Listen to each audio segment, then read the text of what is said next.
بتائیں کہ یہ کس طرح ہوا ہے واقعہ؟ جو جہاز ہے نا ہاں اس الاغ کی طرف سے آیا ہے. ہاں ٹھیک ہے. ہمارے گاؤں کے اوپر پہلے جو گھمری دی ہے ٹھیک ہے بڑا تھا اس کو گگاٹ بھی بہت بڑا تھا.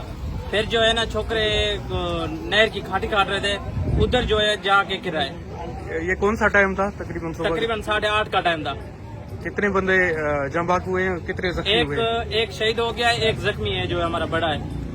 اچھا تو اس ملبے سے کیا معلوم ہوتا ہے کس کا ہے؟ سر ایک اور بھی وہاں پہ زخمی ہے. 2 بندے تو ہم اٹھائے ہیں وہاں بتا رہے ہیں ایک بھی ہے وہاں. زخمی ہے وہ بھی ہے. تو اسے کیا معلوم ہوتا ہے یہ ڈرون کس کا تھا؟ انڈیا کا ڈرون تھا صاحب ظاہر ہے. اور انڈیا کی طرف سے اور رات کو تقریباً 3 جو ہے نا اثر کو 3 گزر گئے ہیں ہمارے اوپر اس طرف الاغ کی طرف. اچھا اچھا ٹھیک ہے الاغ کی طرف سے گئے پھر لوٹ کے پھر تقریباً 2 گھنٹے یا 3 گھنٹے کے بعد پھر آ کے جو ہے نا حملہ ہوا ہے.